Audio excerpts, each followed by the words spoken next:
Baik, saya akan mencoba melanjutkan presentasi ini yang akan membahas tentang taksonomi Bloom. Apa sih itu taksonomi Bloom? Taksonomi Bloom itu merupakan sebuah ciptaan atau yang bisa diciptakan untuk pelatihan dari kelas tradisional. Kemudian ada sebuah kebutuhan untuk mengkonstruksi agar sesuai dengan pendekatan pelatihan yang dimodernisasi seperti itu. Jadi pelatihan tradisional yang akan dirubah menjadi modernisasi seperti itu. Kemudian di dalam taksonomi Bloom itu ada yang namanya domain kognitif dan afektif. Nah, di sini akan saya coba membahas satu persatu apa sih domain kognitif itu. Ternyata dalam domain kognitif itu ada beberapa tingkatan serta penjelasan serta kata kerjanya seperti itu yang akan menjelaskan. Contoh di sini adalah dari tingkat pengetahuan.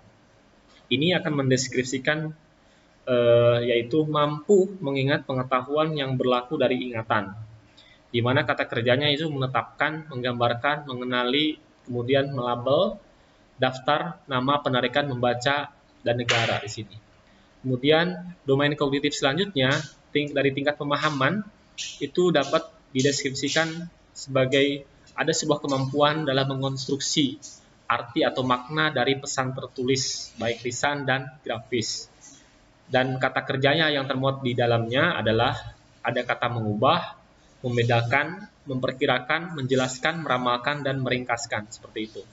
Kemudian domain kognitif selanjutnya dari tingkatan aplikasi itu dapat didefinisikan atau dapat dijelaskan sebagai ada sebuah kemampuan dalam menerapkan pengetahuan sebelumnya untuk melaksanakan suatu prosedur, di mana kata kerja yang ada di dalam tingkat aplikasi ini ada kata menghitung, mendemonstrasikan, mengembangkan, mengatur, memecahkan, dan menggunakan.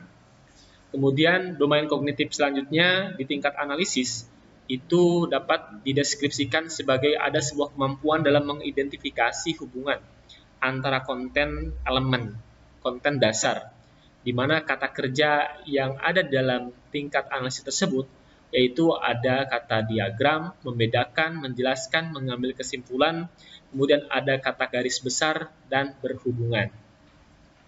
Domain kognitif selanjutnya dalam tingkat perpaduan itu dapat dideskripsikan sebagai ada sebuah kemampuan menggabungkan unsur-unsur yang dipelajari dalam suatu pelajaran untuk menghasilkan suatu secara utuh baru.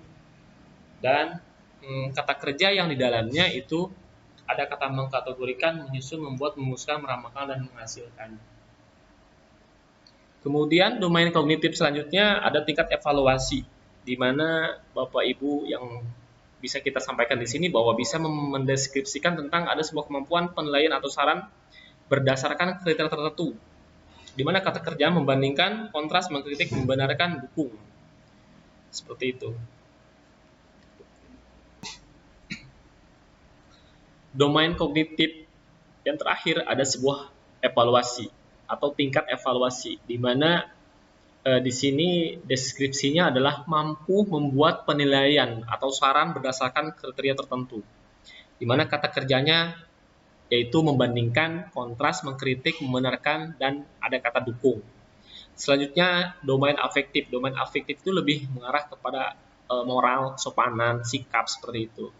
Yang di dalamnya tingkatannya ada kata menerima yang mendeskripsikan tentang menyadari sesuatu di lingkungan, atau kata kerjanya menghadiri kontrol, mendengarkan, memperhatikan, dan membagikan seperti itu.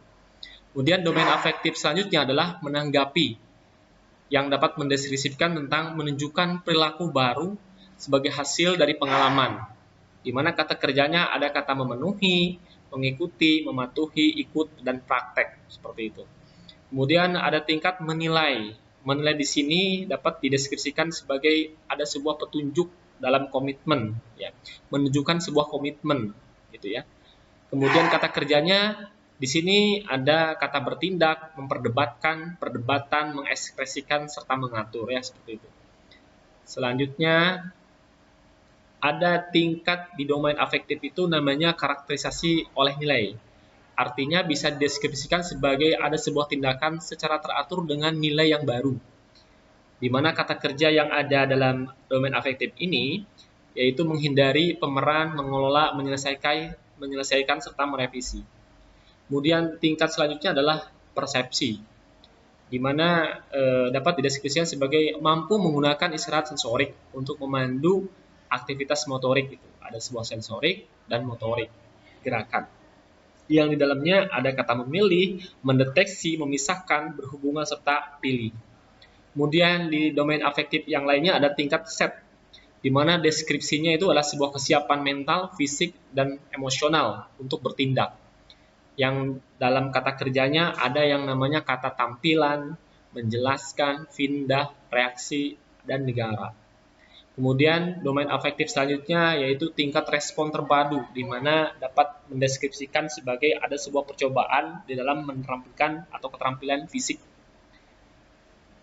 Di dalamnya ada kata salinan, mengikuti, reaksi, dan reproduksi.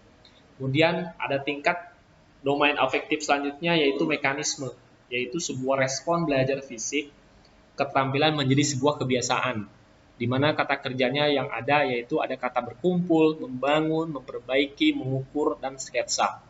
Selanjutnya di domain afektif itu ada kompleks over tanggapan, di mana kinerja yang terampil dari aktivitas fisik, terus membangun, dalam kata kerjanya ada kata membangun, tampilan, menggiling, dan memanipulasi. Kemudian domain aktivis selanjutnya yaitu ada sebuah tingkat adaptasi, di mana dapat dideskripsikan sebagai ada sebuah modifikasi gerakan untuk situasi khusus, yang mana kata kerjanya ada kata menyesuaikan, mengubah, perubahan, mengatur kembali, dan revisi. Selanjutnya domain afektif tingkat mula, yaitu menciptakan pola gerakan baru agar sesuai dengan situasi tertentu, yang mana kata kerjanya ada kata mengatur, menggabungkan, menyusun, dan